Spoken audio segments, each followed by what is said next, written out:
Hey there. So Kona and I have started working on the down command, and I wanted you to see, this is very early on.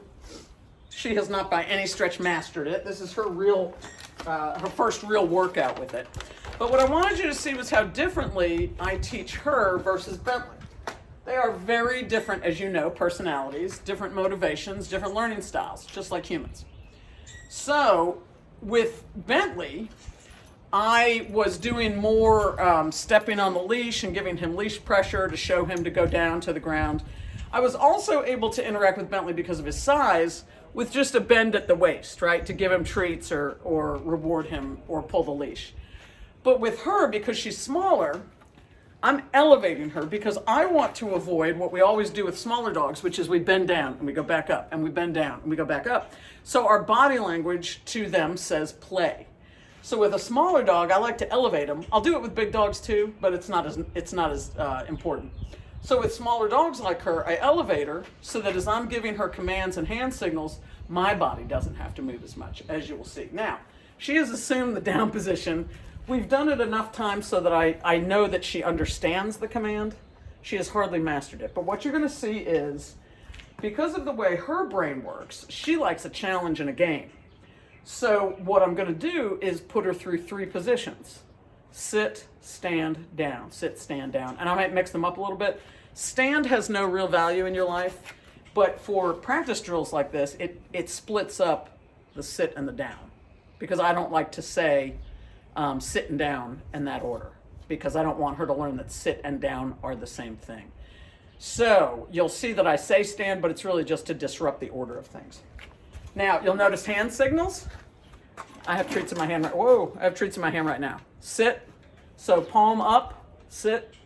Palm down is down. Sit, down. And I do this for stand, if that's ever relevant. Now, let me back her up just a hair from the edge of the table. You ready? Sit. Good girl. Good girl, stand. Good. Good girl. You ready? Down. Good girl. Notice my pause. Pausing is a very useful tool when we're helping a dog learn something. We give them a minute to figure it out. Now I'm going to back up and see if she holds that position. Sit.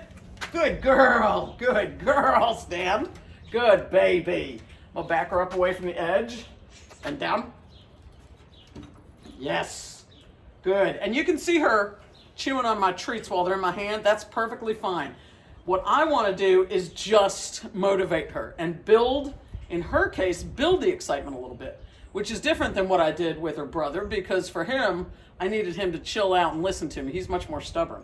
For her, it's all about how can I motivate and excite you to do this thing. So she really, hey babe, she popped up early. I don't give her the command again, and I don't give her any treats. I give her a hand signal, and if I need to, I'll give her a leash signal. Really lightly. Yes. No treats. Sit. Good girl.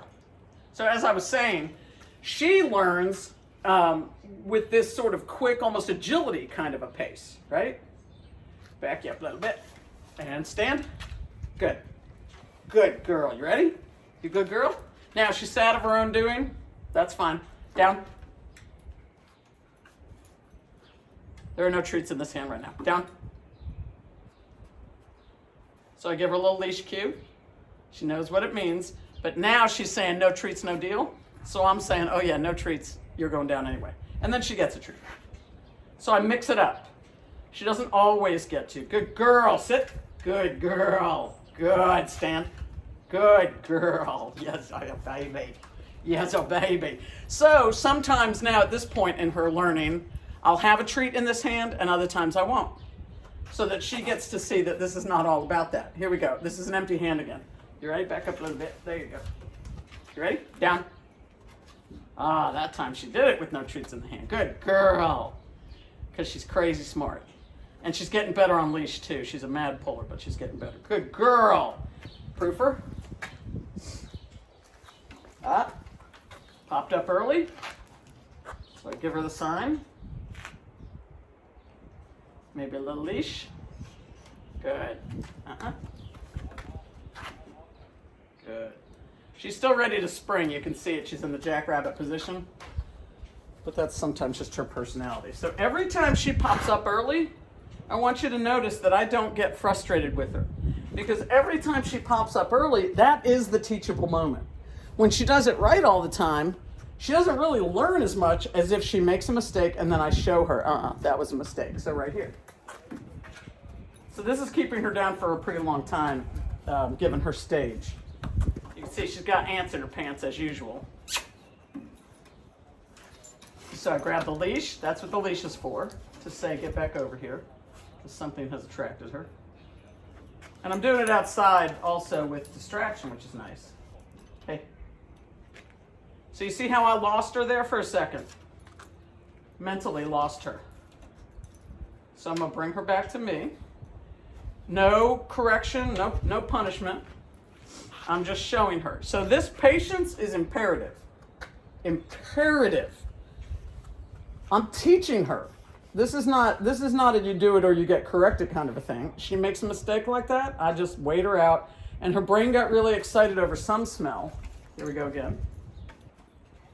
And I'm going to say, that's not what we're doing. There she goes. Now you can see how she settles in. So getting to see me doing this with her early is helpful because you get to see how I respond to mistakes. And the way that I respond is without words, no more treats. And I just say to her with my hand signal or maybe a sound or a hey or I tap her or I pull the leash down. She hears my dog's upstairs.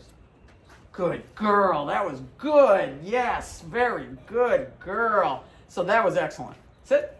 Good girl. All right. She's doing great. They're both, look at her now. She's going to chill in the down position. That's what we like.